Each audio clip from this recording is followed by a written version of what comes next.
তো বন্ধুরা আজ আমি বানালাম ইনভিজিবল ড্রয়িং, যেটা আমি আগে কোনোদিনও বানাইনি। কি কি দিয়ে বানালাম, কিভাবে বানালাম, সবটাই ভিডিওতে আছে। এবং কি হলো আমার সাথে শেষ পর্যন্ত দেখতে হলে ভিডিওটা দেখো। চ্যানেল নতুন হলে সাবস্ক্রাইব করে দাও। Let's start. আমি নিয়ে নিলাম একটা পুরনো স্যানিটাইজার, যেটা কোভিডের টাইমে কেনা হয়েছিল, কিন্তু এখনো পর্যন্ত আমার শেষ হয়নি, যার এখন ডেট এক্সপায়ার হয়ে গেছে। সেকেন্ড আমি নিলাম একটা A4 শিট, তারপরে নিলাম বেকিং সোডা, তারপরে নিলাম রান্নার হলুদ এবং ড্রয়িং করে স্টার্ট করতে লাগলাম। তো ইতিমধ্যেই দুর্গাপুজো ছিল, সেই জন্য আমি দুর্গা মায়ের ছবিটাকেই বেছে নিলাম। আর আজ আমি এই ড্রয়িংটা শুধুমাত্র একটা আউটলাইনের পরে পেন্সিল স্কেচ কিংবা ওয়াটার কালার কিংবা অন্য কোনো রকম কালার ইউজ করে করব না।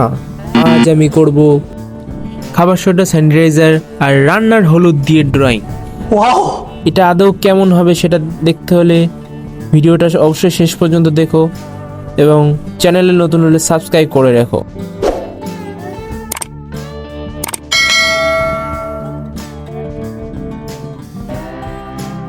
আমার ড্রয়িংয়ের আউটলাইন প্রসেস প্রায় কমপ্লিট হয়ে এসেছে। এখন এর উপরে আমি কিভাবে হলুদটাকে ইউজ করব এবং বেকিং সোডা ইউজ করব সেটা আমি দেখাবো আস্তে আস্তে। কিন্তু আমার মনে হচ্ছে আউটলাইনগুলোকে একটু হালকা করলে ভালো ছিল। মানে এতটা ডিপ করা আমার হয়তো উচিত হয়নি, কিন্তু সেটা আমি কি করে ঠিক করব? আইডিয়া, হ্যাঁ, রবার দিয়ে হালকা করতে হবে। কি জ্বালা বেকার है भैया, मैं तो टूट गया। তো আউটলাইনটা হালকা করে নেওয়ার পরে এবার আমি খাবার সোডাটা জলে গুলে নিয়ে খাবার সোডাটা জলে গোলার পরে সেইটা দিয়ে আমি সমস্ত ড্রয়িংটা ক্লিয়ারলি আলাদা করে নিলাম তুলির টানে। খাবার সোডা গলা জল দিয়ে তুলি আলাদা করতে করতে আমার পেস্টটা অনেকটা ভিজে গেছে।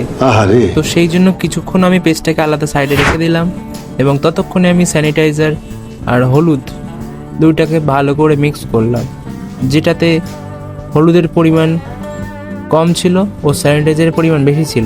কথা কি ক্লিয়ার না? স্যানিটাইজার হলুদের গোলা ফাইনালি আমার রেডি হয়ে গেছে। এই গোলাটা প্রথম দিকে অনেক গাঢ় হয়ে গেলে আমি লাস্টে স্যানিটাইজার আরও একটু মিশিয়েছিলাম, তখন গোলাটা একটু ঠিকঠাক লাগলো। তো ওই পেস্টটা শুকানোর পরে আমি এই গোলাটা দিয়ে কিরকম লাগবে ফাইনাল রেজাল্ট দেখবো। 2 hours later. তো ফাইনালি এখন আমি রেজাল্টটা দেখতে চাই কেমন হয়েছে। ও ভাই কিরকম লাগছে, দারুণ। এই তো আমি গোলা দিতে শুরু করেছি ভাই, হলুদের সঙ্গে বেকিং সোডা আর স্যানিটাইজার এফেক্ট দারুণ আসছে। কি সুন্দর, এইটাও সম্ভব। তো তোমরা বাড়িতে এই এক্সপেরিমেন্টটা করে দেখতে পারো, আর কেমন হয়েছে কমেন্টে জানিও। ঠিক আছে। আরও এরকম নতুন ভিডিও দেখতে চাইলে চ্যানেলটা সাবস্ক্রাইব করে রেখো।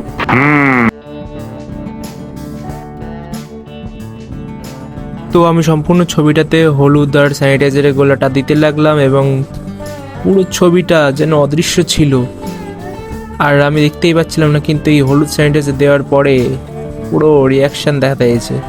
হলুদের সাথে স্যানিটাইজারের একটা দারুণ এফেক্ট আছে। নিঃসন্দেহে তুই ঠিক কথা বলেছিস। এইটা দিয়েও ছবি আঁকা যায়। বন্ধুরা, এরকম ভিডিও আরও দেখতে চাইলে কমেন্ট করো। তো আজ ভিডিও এই পর্যন্ত, বেশি বড় করলাম না, দেখা হবে পরের ভিডিওতে। Good bye.